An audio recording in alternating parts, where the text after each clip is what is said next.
자, 이번 시간에는 암호 방식에 대해서 배우도록 하겠습니다. 자, 암호 방식은 출제가 많이 되는 그런 내용입니다. 자, 그래서 일단 두 가지.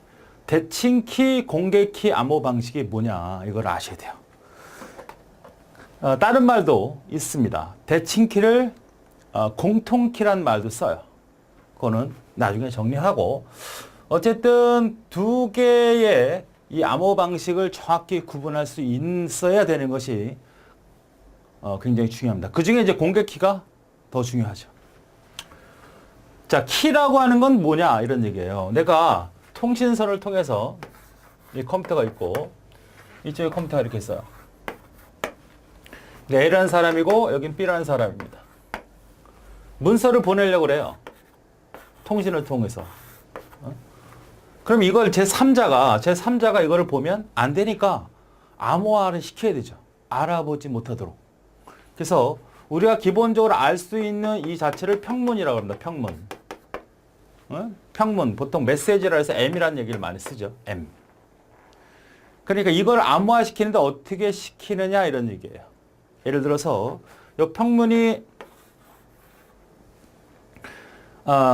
ABC다 이거죠. ABC. 우리가 알아볼 수 있는 거잖아요. 어떤 특정한 문자다. 이 평문이야, 평문. 이걸 암호화문으로 만들겠다. 도저히 알아볼 수 없는 거로 만들겠다 이거야. 이게 암호문이죠. 그래서 보통 C라는 표현을 많이 씁니다. C. 암호라는 뜻이에요. 약자예요. 자, 그러면 이걸 만들기 위해서 어떤 방법을 취해야 되지 않습니까? 그렇죠.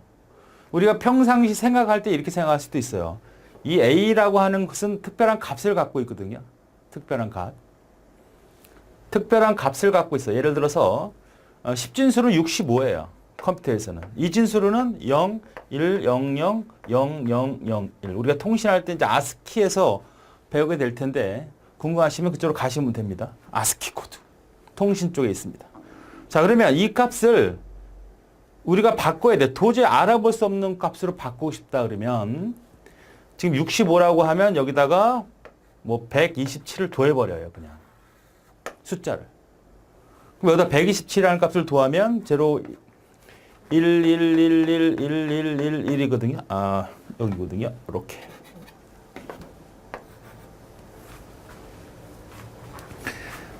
자, 이런 값을 더해버리면 전혀 엉뚱한 값이 나오죠.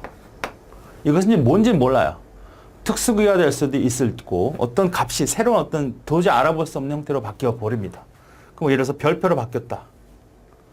또 두 번째 거는 B를 했더니 이번에는 뭐 네모로 바뀌었다. C를 했더니 C 값을 이것도 더했더니 127을 더했더니 이번에는 동그라미로 바뀌었다. 이렇게 도저히 알 수 없는 거로 변환시킵니다. 그러니까 이거 우리가 알 수 있는 문자를 도저히 알 수 없는 문자로 보면 이걸 누가 가져가도 누가 열어봐도 제3자가 열어봐도 이걸 도저히 알아볼 수 없도록 해주는 걸 우리가 암호화한다 그래요. 그래서 이게 암호화 과정이고 요게 암호문이고 요 127이 바로 뭐다? 암호화 시킬 때 암호화 키가 되는 거야. 키. 그러니까 내가 보낼 때 이 A라는 사람과 B라는 사람은 어떻게 주면 될까요? 프로그램으로 나는 평문에다가 문자 하나하나를 다 127이라는 값을 더해서 보낼 거야. 그럼 얘는 받을 때 거꾸로 127을 빼서 변환할 수 있으면 되잖아. 그러니까 얘는 보낼 때 뭘로 보내? 문자 하나를 플러스해서 127을 더하는 거로 하고 얘는 127을 그걸 빼면 보낼 때 더한 게 빠지니까 원래 모습으로 들어오겠죠? 그래서 이 127이 바로 암호화 키가 되는 겁니다. 이해되십니까? 그래서 대칭키라고 하는 거는 뭐냐? 이 127과 이 127이 여기는 뭘 했어요? 암호화했죠. 암호화. 암호화. 암호화는 E라고 씁니다. E. 엔코더라는 말을 쓰죠. 엔코더. 암호화시키고 이거는 복호화시키는 거잖아. 복호화. 그죠? D라고 얘기해. D. 그래서 암호화시키고 복호화시키는 이 키가 서로 같은 게 바로 뭐다? 대칭키 암호화예요. 대칭이라는 말은 똑같다는 얘기입니다. 다르지 않고 비대칭이 서로 다른 거잖아요. 그러니까 대칭키는 서로 키가 같아. 얘도 127도 알고 얘도 127을 알아. 그럼 더해주고 빼주면 되고, 더할 때는 인코딩 하는 거니까 암호화시키는 거고, 통신선을 통해서 그 메시지를 보내요. 그러면 암호문으로 바뀌었어요? 그걸 다시 원래 해독을 해주잖아. 그러니까 암호문과 복호문이 사용이 되고 거기 사용되는 키는 동일하게 사용한다. 그러니까 이 대칭 키는 가장 핵심이 뭐다? 암호화 시킬 때 암호화 키하고 그다음에 복호화 키가 서로 같다는 겁니다. 이거의 가장 대표적인 알고리즘이 DES라고 하는 거예요. 알고리즘 있어요. DES. 뭐 자세히 들여다볼 필요 없고 DS는 이렇게 처리해 주는 거죠. 가장 대표적인 알고리즘이구나 이렇게 생각하시면 됩니다. 자, 그래서 이걸 우리가 좀 어렵게 표현할 수 있는 게 아니라 수식으로 정리를 해보면 이렇게 할 수 있죠. 자, 어떤 평문이 있는데 이 평문 M이에요. 그죠? 평문을 엔코딩 합니다. 근데 어떤 거로 해요? 키로 합니다. 키. 이걸 우리가 엔코딩이라고 할 수 있죠. 평문을 키로 이 127로 도하든 빼든 어쨌든 그 방식이 있겠죠. 서로 약속을 하면 되는 거니까 얘가 빼고 도할 수도 있는 거야. 도하고 뺄 수도 있고 정하기 나름이죠. 너랑 나랑 사용을 할 때. 그래서 이게 만들어진 게 뭐가 만들어져? C가 만들어지죠. 그럼 C를 전송했어. 그럼 C를 가지고 다시 뭘 해줘요? 복호화 키를 써서 다시 디코딩을 하면 뭐가 나온다는 거예요? 바로 원래 평문이 나온다는 얘기죠. 그래서 이러한 과정에서 봤을 때 요 키하고 요 키는 서로 같다. 평문을 우리가 알아볼 수 있는 평문을 127이라는 키 암호화 시키는 거죠. 암호화 시켜서 C라는 뭘 만들어낸 거야? 암호문을 만들어낸 거라고. 이 암호문을 어떻게 돼? 통신선을 통해서 전송을 했어요. 그러면 이 암호문을 키가 받았어. 그래서 키를 가지고 다시 데코딩, 복호화 시키면 원래 평문이 된다. 여기 이제 암호화 과정이에요. 복호화 과정입니다. 자, 그러면 이거 가지고 왜 또 공개키라는 게 등장이 됐느냐 이런 얘기입니다. 이런 경우가 발생할 수 있거든요. 자, 그럼 이 3자가 이 127과 127을 알고 있다면 문제가 커지죠.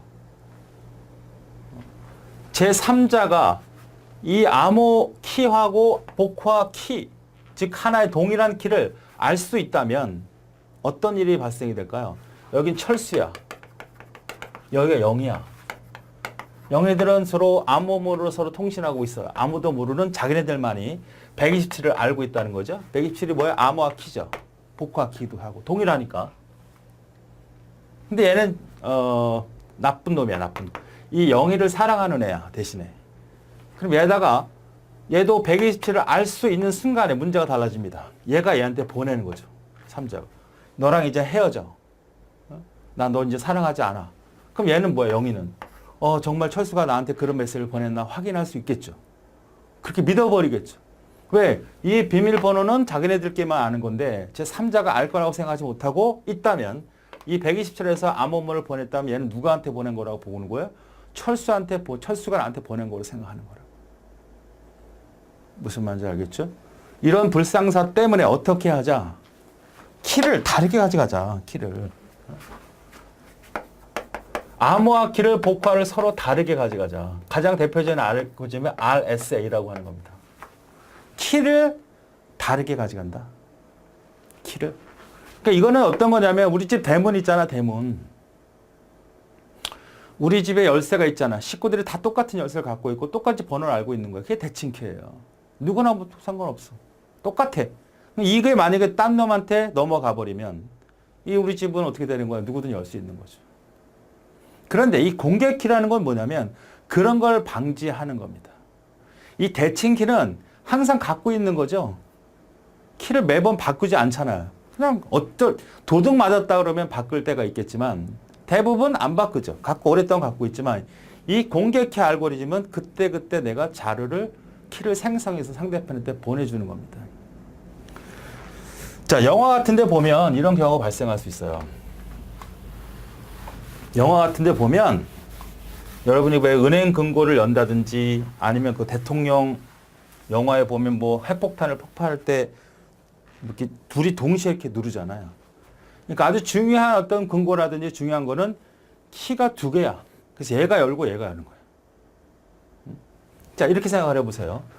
공개 키는 어떻게 작업을 하는 거냐면, 자, 철수하고 영희가 이렇게 있어요. 그럼 이러한 문제점이 발생했잖아요. 자, 이게 제3자가 만약에 너나 알고 있는 키라는 127을 알게 되면 곤란하단 말이야. 곤란하다. 응? 곤란하니까 너와 나와 똑같은 어떤 걸 만들자.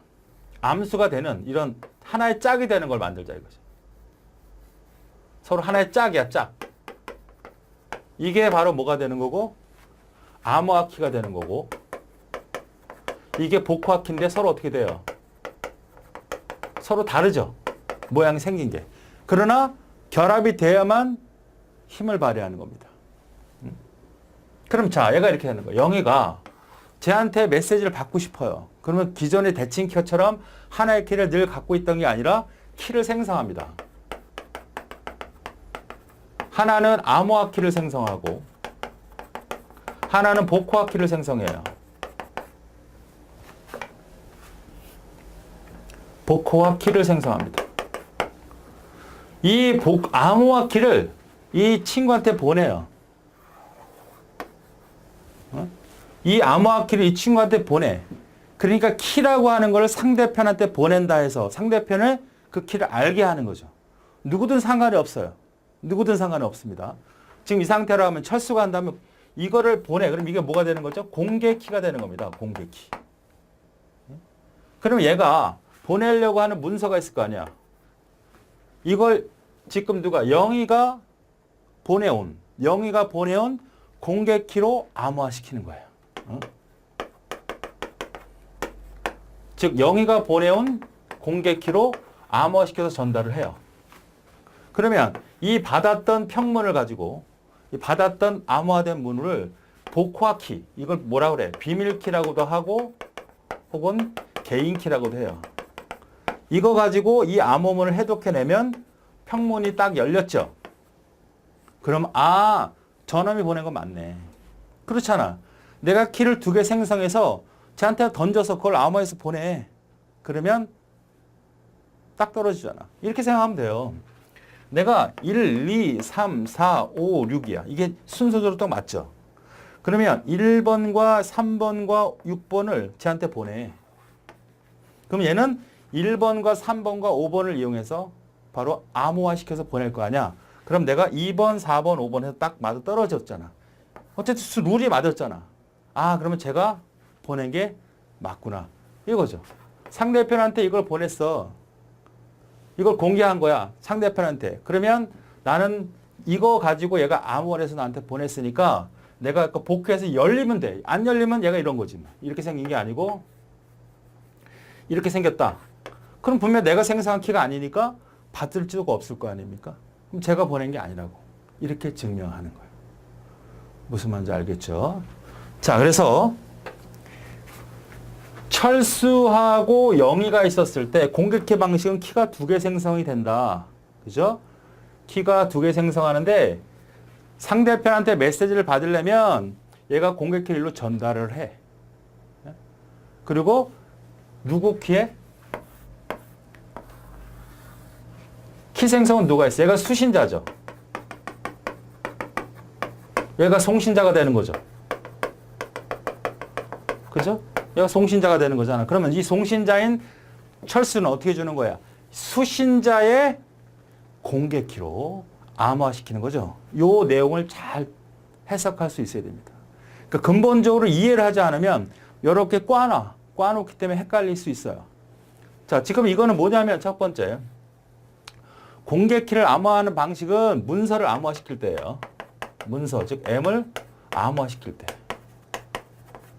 지금 이 방식입니다. 자, 두 번째는 전자서명으로 쓸 수 있습니다. 전자서명. 인터넷상에서 전자서명이라는 게 있어요. 여러분 은행 거래할 때 필수적입니다. 그다 사인한다는 게 아니고 이 공개키 알고리즘 갖고 하는 거예요. 자, 지금 요걸 잘 이해해야 됩니다. 첫 번째 걸 잘 이해해야 돼요. 이건 문서를 암호화시키는 거죠. 그럼 영희는 야, 너 나한테 문서를 보낼 거잖아. 그죠? 문서를 나한테 보낼 거지? 그럼 내가 키를 2개 생성해서 너한테 안에 보낼게. 그걸 암호화시켜서 보내. 그럼 네가 보낸 게 내가 열려야 네가 보낸 걸 확실할 수 있으니까. 이게 첫 번째 메시지를 볼 때. 전자서명은 반대입니다. 반대. 자, 요건 요거고. 전자서명은 어떤 거냐면 반대로 이 철수가 정말 사인한 게 맞냐. 철수가 키 생산을 해요. 암호화 키하고 암호화 키. 그 다음에 복호화 키를 생성합니다. 그럼 이 암호화 키하고 복호화 키 생산한데 철수가 자기가 암호화하는 거는 이거는 바로 비밀 키로 해. 비밀 키. 개인 키로 하는 거죠. 이거는 공개를 합니다. 다르죠? 반대로 됐잖아. 첫 번째 경우는 이거예요. 키를 누가 생성했어? 수신측이 생성해서 이렇게 처리했죠. 암호할 때는 상대편한테 보내서 받는 거지. 전자서명은 어떻게 돼? 철수가 보냈잖아. 비밀키가 이제 바뀌었잖아. 자, 내가 어떤 사인을 한다는 얘기는 나만이 알고 있는 사인을 누가 대신해 주는 건 안 되잖아. 그러니까 나만이 아는 사인 가지고 그 문서에다 사인을 합니다. 그리고 받는 사람이 어떻게 될까요? 아, 복호화 키로 딱 열어봤더니 아, 저 사람께 분명하구나. 이렇게 알 수 있다는 거죠. 헷갈리면 안 됩니다. 두 가지를 잘 구분하셔야 돼요. 자, 공개 키는 키를 2개 생성하는 것이다.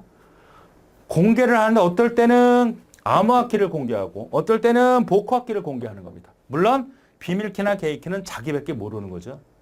문서를 암호화시켜서 받을 때는 문서를 그냥 암호화해서 받을 때는 암호화 키를 공개 키로 만들고 내가 서명을 한다는 건 내가 암호화시키는 거니까 지금 암호하는 건 나만이 알고 있는 걸 갖고 넘겨놓으면 이 받았던 공개 측에서 아 정말 저놈이구나 알 수 있는 거죠. 이게 은행 거래죠. 인터넷 뱅킹은 어떻게 됩니까? 여러분 인증서 키라고 하는 걸 입력하잖아요. 그건 바로 뭐죠? 나만이 알고 있는 키잖아. 이걸 가지고 비밀 사인을 하는 거야. 그럼 은행 측에서는 어떻게 돼요? 은행 측에서 저놈이 맞네. 저놈이 맞네. 그렇죠. 여기가 만약에 나야. 철수. 여러분 본인이라고 생각해 보세요. 여기가 은행이야. 그럼 얘는 뭘 갖고 있는 거야, 본인은? 여러분은 비밀키를 갖고 있어야 되는 거야. 얘는 뭐야? 여러분이 만든 공개키를 갖고 있어야 된단 말이지. 그래서 여러분이 사인을 했다. 거래를 시작해라. 거래를 해라. 내가 한 대로 입금을 해라. 출금을 해라 했을 때 바로 전자서명을 해서 보내오면 은행에서는 아 제가 전자서명 알 수가 없잖아.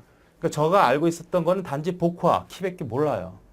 봐서 해석해서 저놈이 맞네. 정말 저놈이 맞네. 거래 해주자.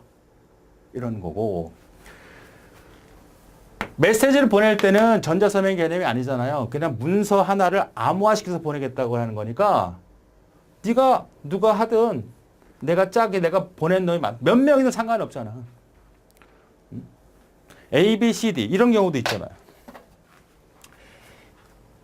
암호화 키 같은 경우는 지금 이거는 어때요? 자, 대칭키를 생각을 해보자고. 대칭키. 대칭키는 만약에 사람 수가 n명이면 키의 개수는 어떻게 되냐면 2의 n에다가 n-1개예요. 그러나 공개 키 방식은 n명이면 2의 n입니다. 기억해 주셔야 됩니다.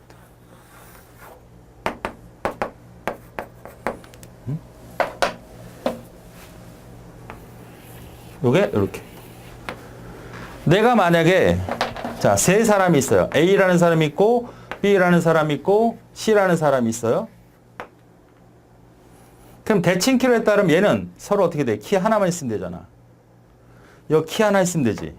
키 하나 있으면 되잖아. 그죠? 그러니까 세 개면 있으면 돼, 세 개. 그러니까 n이 3이니까 2에다가 3 빼기 1에다가 어떻게 돼요? 3개 맞죠? 3개 있으면 되죠. 근데 대칭키로 하면 키가 2개씩 있어야 되잖아. 이렇게 2개. 여기도 키, 복호화 키, 암호화 키 2개 있어야 되잖아. 그러니까 이거에서는 n이 3개니까 2n. 그러니까 2 곱하기 3이니까 6개 맞죠?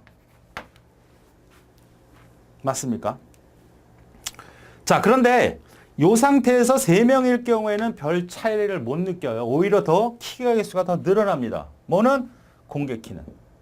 생성할 게 많잖아, 2개씩. 그런데 키가 사람이 통신하려고 하는 사람이 더 늘어난다고 가정을 해봐요. 자, 요거를 이번에는 n을 만약 10명이라고 해보자. 10명. 그럼 대칭 키는 어떻게 될까요? 2분의 10 빼다가 10-1이니까 2, 5, 9, 45개가 필요해, 키가. 10명하고 통신할 때.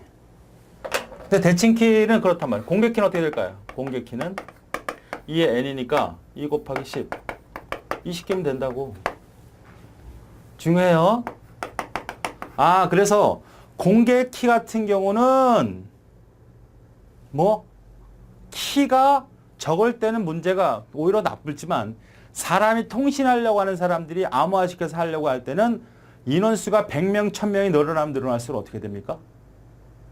늘어날수록 대칭 키는 계속 늘어나는 거지만 공개 키는 그 인원수 갖고 할 수도 있어요. 그러니까 얘가 만약에 공개 키가 얘한테 2개, 얘한테 2개, 얘한테 2개가 있잖아요. 6개가 있지만 이 나만의 갖고 있는 비밀키는 하나만 갖고 써도 되거든요. 그렇죠. 내가 만약에 10사람이나 통신하고 싶어. 나만 비밀키를 하나 갖고 나머지는 다 공개키를 다르게 주는 거야. 그럼 11개잖아, 최하할 경우에. 100명이면 101개만 있으면 된단 말이야. 그러니까 하나만 내가 비밀키는 딱 하나 만들어 놓고 나머지들은 다 뭔데 만들어. 나머지들은 다 다르게 만들면 되잖아요. 여러분 은행 뱅크 할 때 인증서 번호를 보통 똑같이 하나만 갖고 있잖아. 여러 개 갖고 있지 않잖아요. 10개 은행이 다르면 10개 은행은 다 공개키가 다르더라도 개인키 하나만 다 같아도 된단 말이죠. 이러니까 공개키 같은 경우는 활용도도 많고 키도 적으니까 관리하기도 편해. 복잡하긴 하죠. 왜? 키를 2개 생성하니까 처리할 때 시간이 좀 걸리지. 대칭키는 하나밖에 없으니까 시간이 단순하고 짧지요. 무슨 말인지 알겠죠? 이 소스는 다 공개되어 있습니다. 이 프로그램 다 공개되어 있어요. DES나 RS나 누구나 그 프로그램 알아. 근데 뭐야? 키가 모르는 거야. 키. 되겠습니까? 자, 그래서 정리를 지금 배웠던 걸 정리를 다시 한번 해보겠습니다. 책의 내용으로. 자, 지금은 대칭키를 먼저 보자고요. 대칭키. 어때요? 키를 그냥 여러분 열쇠처럼 했어요. Hi, I love you. 이걸 평문에 내가 친구한테 보내려고 하는 거예요. 그걸 그대로 보내는데 중간에 가로채는 놈이 있을까봐 이렇게 이상한 문자로 만들어버렸어. 여기서 키라는 걸 쓰는 거죠. 알파벳에다가 얼마를 더한다든지 우리는 127을 썼잖아요. 그러니까 이 키가 127이 되는 거죠. 평문이고 암호화문인데 키를 써서 암호문을 만든 다음에 이 암호화 과정을 통해서 암호문이 만들어진 거죠.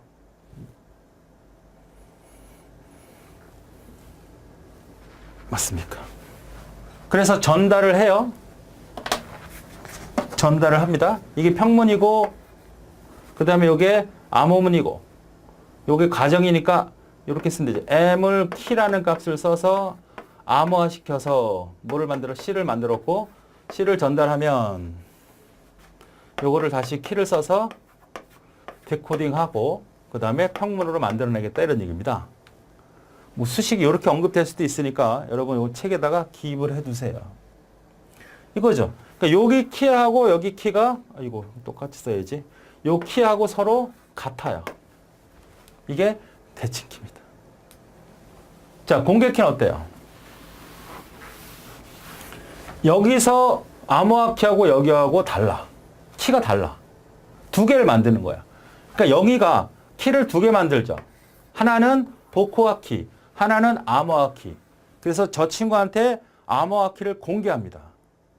자, 공개키 기반에서는 암호화 키가 공개키가 되고 혹은 비밀키가 될 수 있는 겁니다. 2가지를 알았어요. 지금 뭐야? 어떤 문서를 암호화시키는 과정이에요. 전자서명이 아닙니다. 전자서명은 바뀐 거예요. 그러니까 헷갈리지 않으려면 이걸 원칙으로 기억을 해요. 그냥 기억을 해, 이거를. 그리고 반대구나, 전자서명. 이렇게 생각하면 되잖아요. 자, 던졌잖아요. 그럼 이 철수, 송신 측은 제가 보내온, 영희가 보내온 그 공개키를 가지고 복화를 시킵니다. 그러니까 암호화시킵니다. 암호화됐잖아? 전달했지? 그러니까 이것도 마찬가지죠. 암호문을 키로. 키로. 이거를 뭘 만들어요? 엔코딩해서 C로 만들죠? C로 전달을 하면 C는 키를 써서 바로 디코딩 한 다음에 평문을 만들어내는데 요 키는 뭐가 되는 거야? 요 키는 이 상태는 공개 키가 되는 거고 공개한 거고 이거는 뭐가 되는 거예요? 나만이 갖고 있는 비밀 키가 되는 거죠. 기밀 키 혹은 개인 키. 이해되십니까? 키를 두 개 생성하다. 그러니까 키를 두 개 생성하니까 그만큼 시간이 많이 걸리고 복잡하지만 활용하는 부분은 되게 좋다. 내가 저놈한테 메시지를 받고 싶어. 그럼 내가 키를 생성해서 두 개를 만들어서 쟤한테 공개해 주는 거야. 내가 저 은행에다가 나가 사인한 걸 보내고 싶어. 그럼 공개 키를 쟤한테 보내고 내가 사인한 걸 암호화시켜서 보낸단 말이야. 그렇죠? 자, 특징을 살펴보죠. 자, 대칭키. 암호화 키와 복화 키가 동일하다. 맞죠? 수신치가 송신하기 전에 키를 분배하고 있어야 돼. 미리 갖고 있어야 사전에 갖고 있어야 된다고, 키가. 당장 하는 게 아니고 키를 아예 갖고 있어야 돼. 오랫동안 보관하고 있어요. 사전에 배포해야 되니까 분배하기도 어렵다는 겁니다. 키 분배가 공개 키 암호화 방식이 어렵다. 분배한다는 게 어렵다는 거는 비밀로 보장하게 할 수 있는 방법이 없다는 거야. 어? 이거 어떻게 나누지? 어떤 룰을 갖지? 이런 방법이 좀 어렵다는 거죠. 그런데 공개 키는 어때요? 뭐 내가 하나만 갖고 있고 나머지 다 공개시켜도 된다고. 쉽다는 얘기죠. 그만큼 관리하기가. 비밀키 암호화 방식은 공개키 암호화 방식과 단순한 암호화 속도가 빠르다. 하나의 키만 생성하니까. 가장 대표적인 게 DES라 그랬어요. 이 대칭키를 비밀키 암호 방식이라도 하고요. 헷갈리면 안 됩니다. 공개키에서 키 두 개 생성하는데 상대편한테 공개하는 거는 공개키, 나만이 갖고 있는 건 비밀키 혹은 개인키라 그래요. 그런데 대칭키 알고리즘에서는 어떻게 비밀키 암호화 방식이라도 한다는 얘기입니다. 그러니까 비밀키만 갖고 있는 방식이다 이런 얘기죠. 관용키 가장 일반적으로 썼다는 거. 단일키 키가 하나다. 요거만 주의하자. 요거 비밀키라고도 한다. DS 가장 대표적인 알고리즘. 그러니까 대칭키만 나왔을 때 그러니까 그때는 공개키라는 방법이 없었으니까 비밀키 알고리즘 말도 썼다는 얘기입니다. 자, 공개키 알고리즘 충분히 이해하셔야 돼요. 이건 잘 나오는 거니까 거의 나온다고 봐야 됩니다. 암호화키와 복화키가 서로 다르다. 다르죠? 암호화키와 복화 생성하여 암호화키는 공개하고 그 다음에 공부와 복귀는 비밀을 보관하고 있어야 되는 건 뭐죠? 전자서명이 아니고 어떤 특정 메시지를 암호화시켜서 보낼 때 내가 받고 싶을 때 그죠? 키 분배가 비밀키 암호식이 용이하다. 분배가 용이하다는 건 배포하기가 편하다는 얘기예요. 송신 측은 수신 측에 보내는 공개키로 평문을 암호화시켜서 전송하면 수신 측은 비밀리에 갖고 있었던 자기가 영희가 비밀리에 갖고 있었던 그 내용 가지고 복화시킨다는 얘기야. 이건 지금 암호문에 해당되는 거죠. 공개키 암호 방식은 비밀키 암호 방식과 달리 키를 사전에 전송할 필요가 없다고. 미리 넣어줄 필요 없어. 아까처럼 내가 저놈한테 만들면 생성해서 보내면 된다고. 아, 내가 너한테 메시지를 암호화시켜서 받고 싶어 그러면 키 생성하는데 하나 공개하는 거야. 그때 바로 생성해서. 물론 안 해도 돼. 오랫동안 갖고 있는 거 갖고 해도 되지만 이 특성은 공개하지 않도록 하고 싶은 거니까. 보호하고 싶으니까 바로 생성해서 보내면 되잖아. 그죠? 불특정 다수역의 암호화 통신망을 구축할 때 좋다. 그 다음에 공개키 방식은 비밀키 혹은 대칭키 방식에 비해 복잡하고 속도가 느릴 수밖에 없죠. 키를 두 개 생성하니까. 헷갈리지 마세요, 이거. 비밀키 암호 방식은 대칭키를 말하는 겁니다. 대칭키 방식. 공개키 암호 방식은 공개키를 알아도 개인키를 알아내는 것이 매우 어렵게 해야 되죠. 공개는 공개하는 거죠. 은행에다 공개할 수도 있고 철수한테도 공개할 수 있는 거니까. 그러나 나만이 갖고 있는 비밀키, 개인키는 절대 공개돼서는 안 된다. 디지털 서명, 전자 서명. 그다음에 RSA가 가장 대표적인 알고리즘이고 공개돼 있습니다. 공개돼 있지 않다 그러면 틀린 말이죠. 비대칭키, 공용키 방식이라도 한다. 공용. 여러 개 같이 쓴다라는 의미죠. 자, 대칭키 암호 방식 키 분배 어려움은 어떤 의미냐?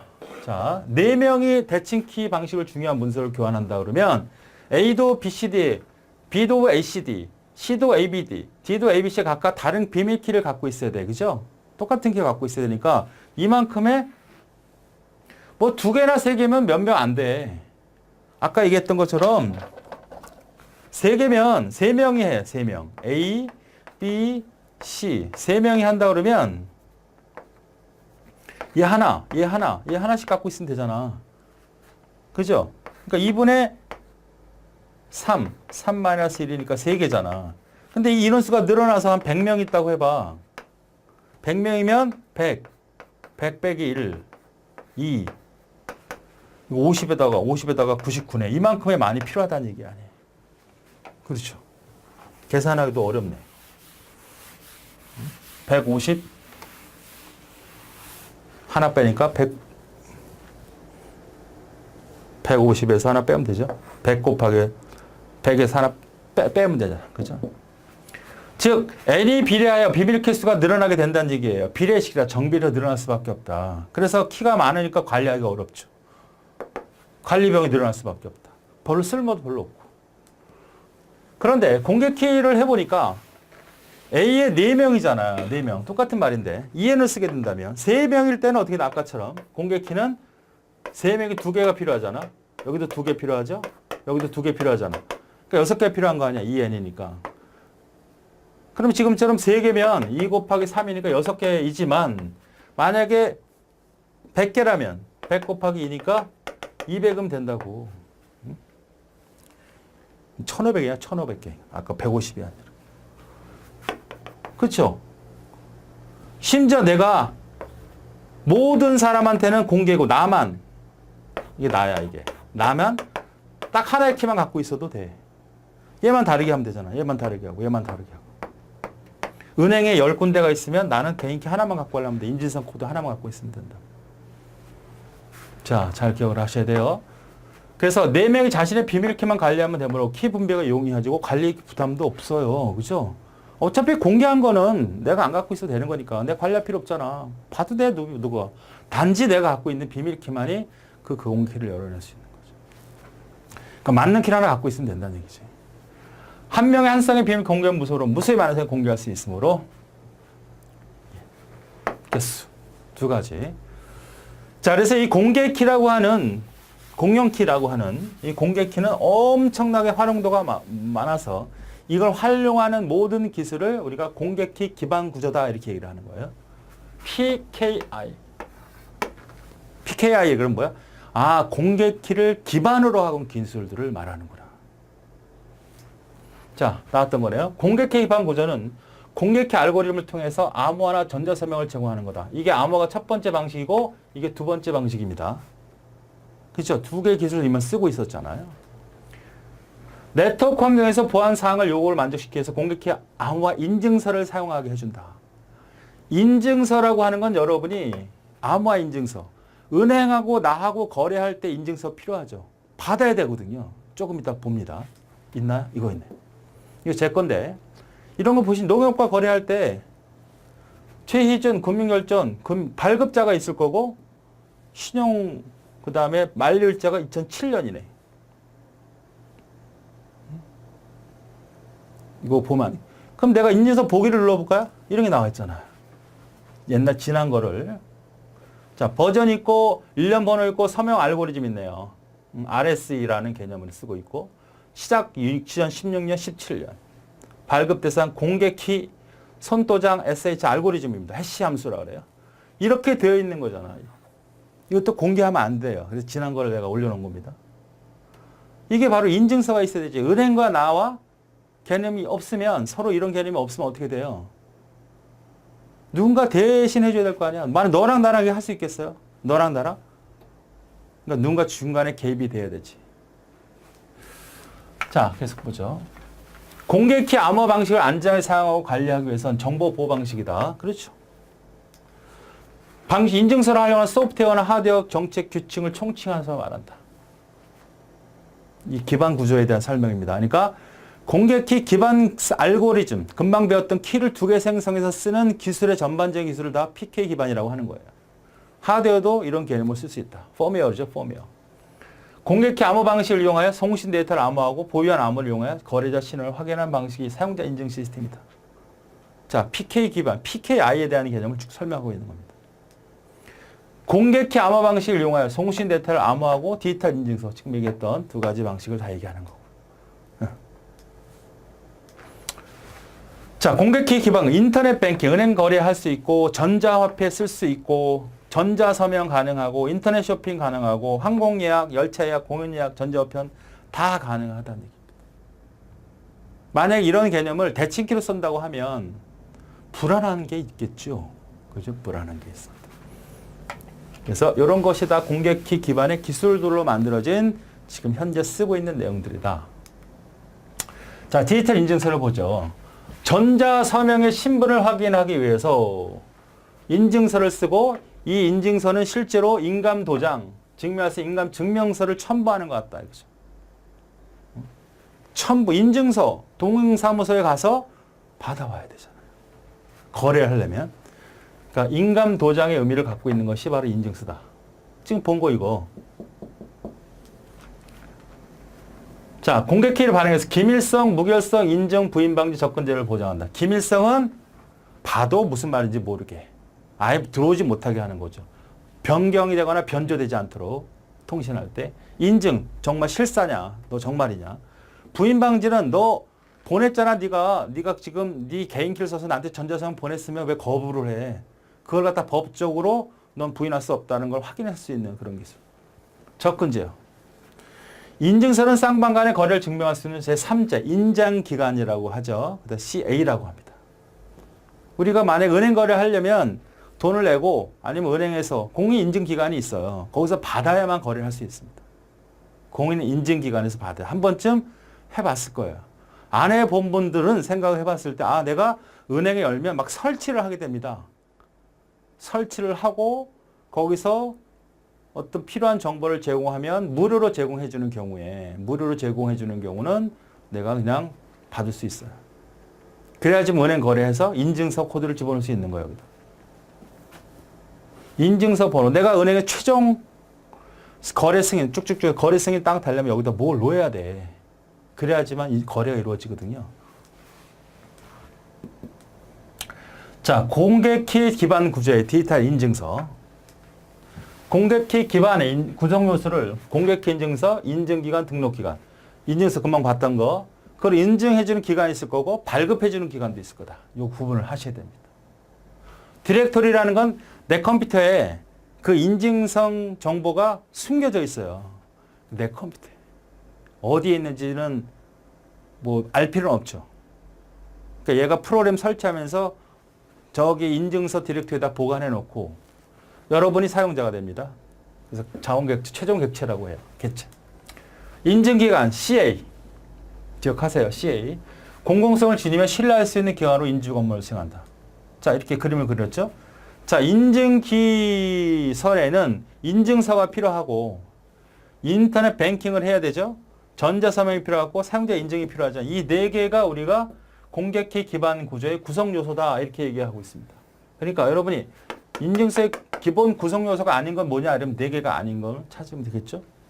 인증기간이 있어요. CA. 인증을 요구합니다. 발급을 해죠. 시간이 지나면 시간이 해서 이 시간이 지났네. 그러면 다시 발급하라고 한 달부터 막 얘기합니다. 인터넷 문자로 계속 보내요. 인증서가 마감될 때가 얼마 안 남았습니다. 안 남았습니다. 근데 중요한 어떤 결제를 해야 될 때 인증서가 딱 마감이 됐을 때 곤란하니까 미리미리 인증기관에서 알려줍니다. 폐지. 필요 없을 때 폐지를 해야 되고 또 다른 곳에는 쓰지 못하게 한다든지 여러 가지 관리를 해주는 것이 폐지다. 인증기관. 계속 보면 인증기관은 사용자에 대한 공개키 인증서를 생성하고 발급한다. 인증기관의 역할 물어볼 수 있어요. 인증기관은 인증서를 발행한 것, 등록기관은 인증서 신청사 신원 및 등록을 대행하는 겁니다. 얘가 다 할 수가 없잖아. 한 군데라고 하면 몇 군데 없지만 모든 거래가 은행마다 다 다르니까 그걸 다 어떻게 해. 대행시켜주는데 대행시키는 기관이 RA다. 인증기관은 POC, 사용자 인증서에 대한 갱신 폐기 기능을 수행할 수 있는 거죠. 그래서 CRL이라고 하는 인증성 폐기 목록이 있는 겁니다. 그러니까 폐기 목록이 있어야 이 사람이 이 인증을 쓸 수 없다고 얘기할 수도 있고 갱신을 할 수 있어야 되겠고 새롭게 생성도 할 수 있게끔 해줘야 되잖아. 그러니까 폐기 목록을 일정 시간 동안 갖고 있어서 그걸 가지고 저 사람에 대한 인증 그 목록을 인증서를 인증서 사인 그걸 주는 것이죠. 인증서 폐기 목록과 온라인 신청 상태 프로토콜 하가는 OCSP라는 게 있다. 이게 뭔가 보죠. CR, 인증서 폐기 목록은 갱신 중의 문제를 해결하기 위해 공인증서 상태를 파악하고 사용자가 실시간으로 인증서를 검증할 수 있도록 해주는 프로토콜이죠. 그러니까 인증서를 쓸 수 없다. 지난 거는. 갱신해야 된다. 빨리. 그러니까 지금은 안 되니까 다시 갱신해라. 이런 것들을 다 해주는 하나의 프로그램 프로토콜이라고 보시면 되겠습니다. 공인인증서는 버전, 일련 번호, 서명, 발급날, 유효기간 등이 있다. 이거. 다 있어. 책에 다 있습니다.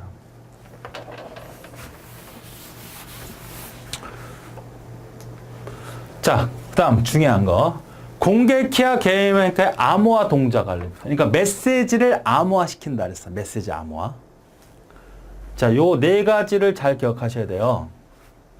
자, 메시지를 송신할 경우엔 수신자의 공개키를 사용한다. 자, 아까 했던 걸 볼까요? 철수, 영희가 있죠? 얘가 뭐가 돼요? 송신자죠? 얘가 수신자가 되는 거죠. 자, 메시지를 암호화시켜 받고 싶어요. 그러면 얘가 키를 생성하는데 하나는 암호화 키하고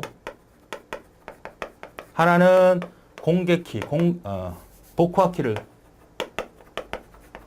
이걸 뭐예요? 암호화 키를 공개하는 겁니다.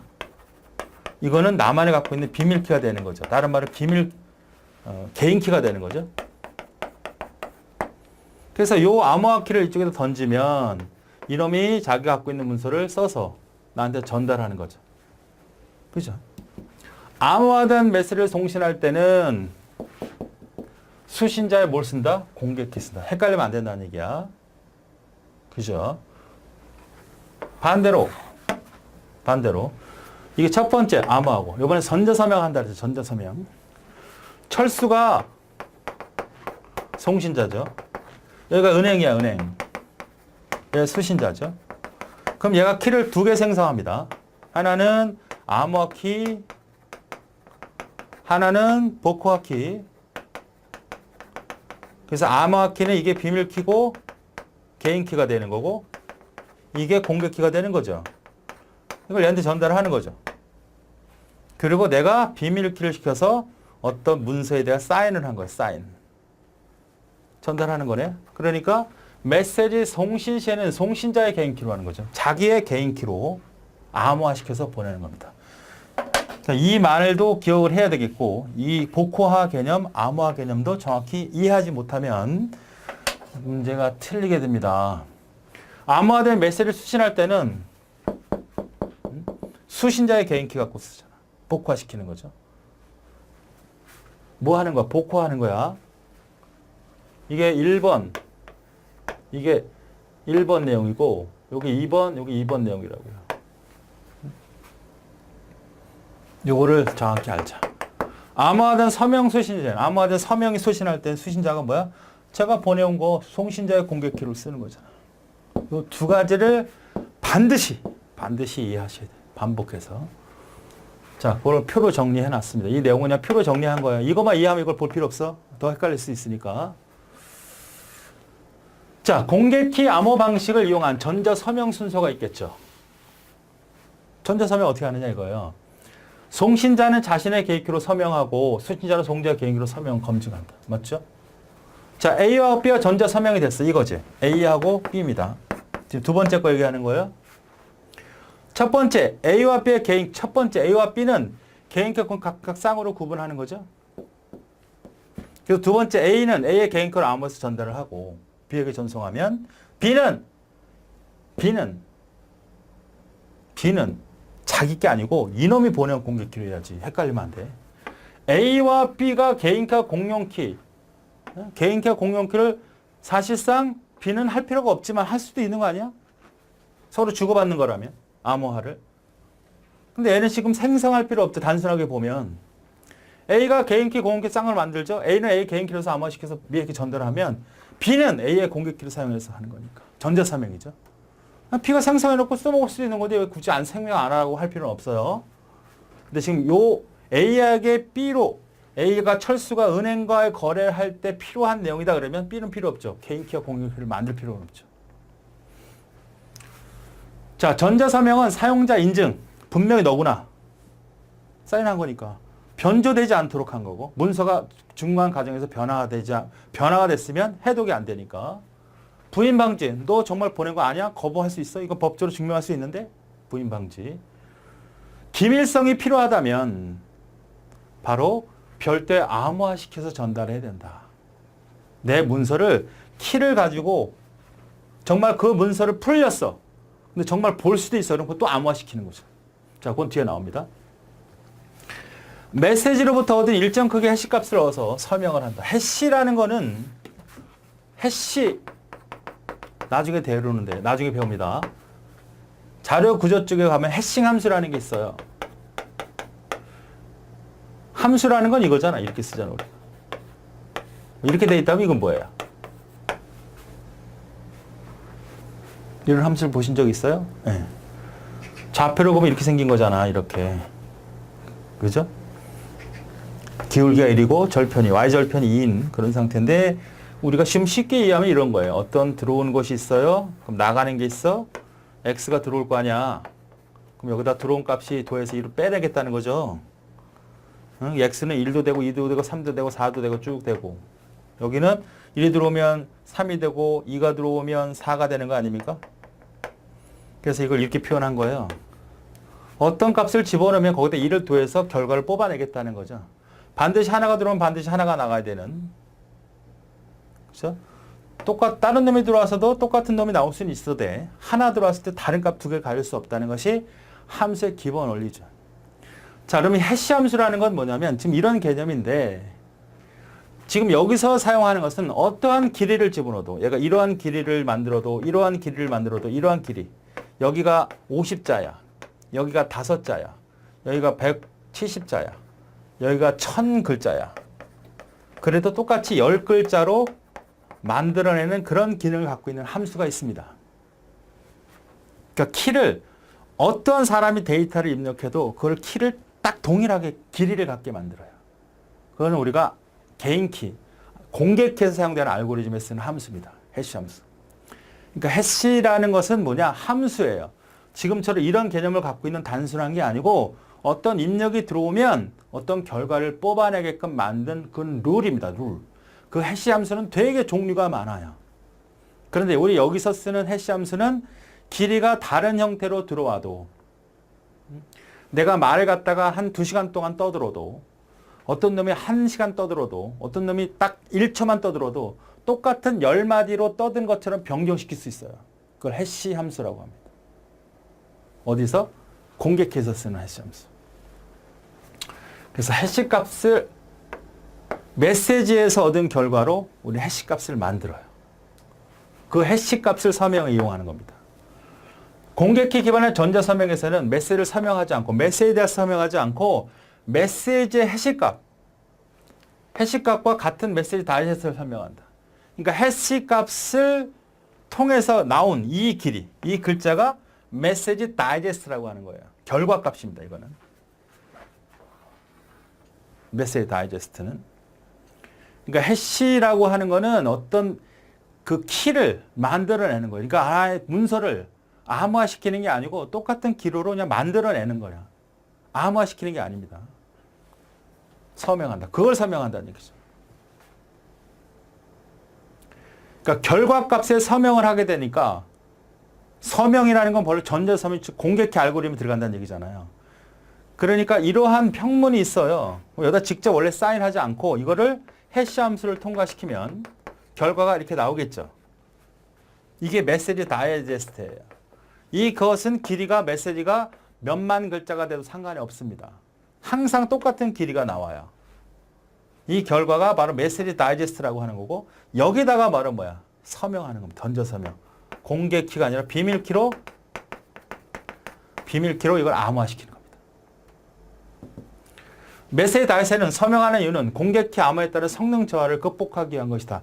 여기다가 직접 한다는 건 이 길이가 간단하면 모르지만 이 길이가 엄청나게 큰 용량이라면 이걸 암호화시키는 시간이 너무 많이 걸려요.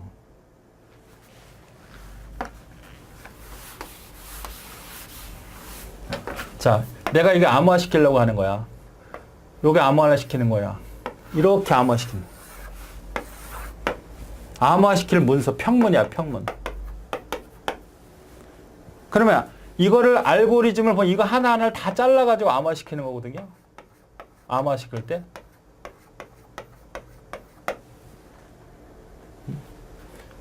이걸 다, 얘는 짧을 수 있지만 얘는 감당을 못 하잖아. 그래서 바로 해시 함수라는 걸 만드는데 해시 함수가 이거 해시 함수라고 합시다.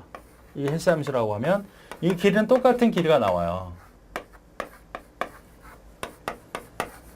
요걸 우리가 결론 메시지 다이제스트라고 하는 거고 이 길이는 똑같으니까 어때요? 여기다가 이걸 가지고 서명해버리면 길이가 똑같으니까 아주 일이 쉽고 빨라질 거 아닙니까? 그래서 성능 저하를 위해서 말한 메시지 다이제스트에다 서명한다. 자, 하이브리드는 어떤 걸까요? 하이브리드 암호 방식도 있습니다. 조합한 겁니다. 대칭키 버리지 말고 좋을 때 있어요. 대칭키도 쓰고 공개키도 쓰자. 합쳐서 쓰자. 하이브리드. 문서는 대칭키 암호 방식으로 사용하고 문서를 암호하거나 복호하는 키는 문서는 이거는 대칭키를 쓰고 대칭키를 써서 문서 암호화시키고 여기 상대는 키가 있을 거 아니야. 뭐? 전자서명키. 키도 있을 거 아니야. 요거는 뭘로 해주자? 키를 생성하는 거는 공개키 암호화 시스템을 사용하자는 얘기입니다.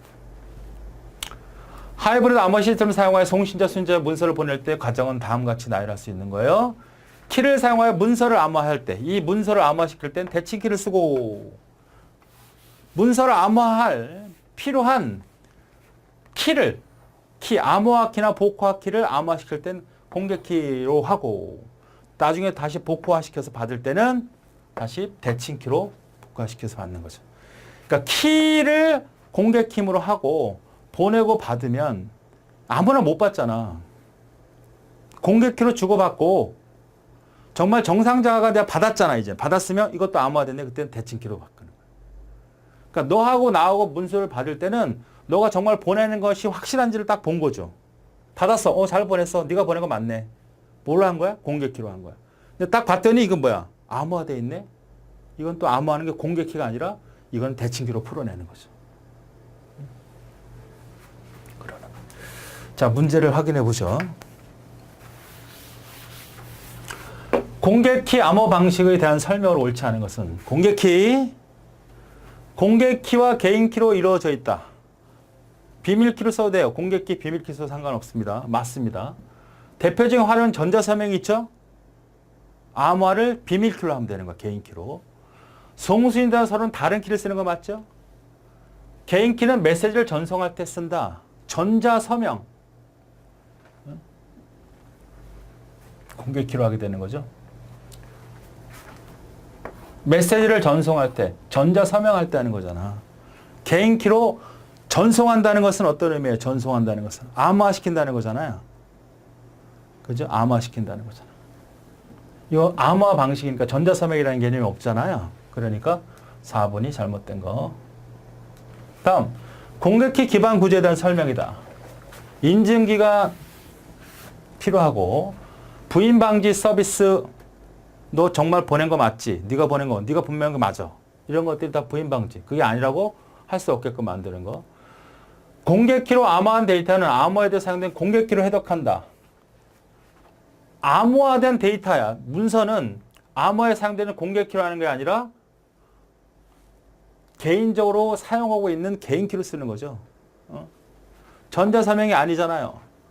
공개키로 암호화되어 있다는 얘기야. 그러면 철수가 암호화시켜서 내가 철수한테 문서를 받고 싶으니까 공개키를 준 거 아니야. 그거 가지고 암호화한 거죠. 그럼 내가 받을 때 뭘로 해야 돼? 비밀키 개인키로 해야지. 해독하는 거, 복구한다는 거.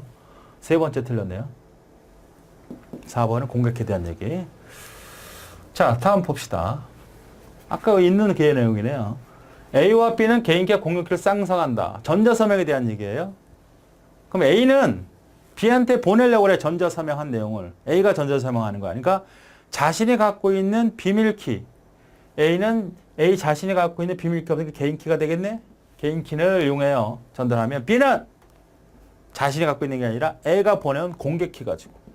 첫 번째. 자, 다음 중 옳은 것을 찾아라 그랬어요. 옳은 거를. 대칭키 암호 방식은 암호화키와 복호화키와 동일하다 그랬어요. 대칭키. 암호화키와 옳은 거네. 맞네요. 그죠? 암호화 대칭키는 동일하네. 공개키는 사용자 수가 증가하면 관리할 키가 증가함으로 키 빈도수가 높다. 키 변화. 자꾸 바꿔줘야 한다는 얘기인데 틀렸죠? 대칭키가 이렇습니다. 공개키는 잘 바꾸면 돼.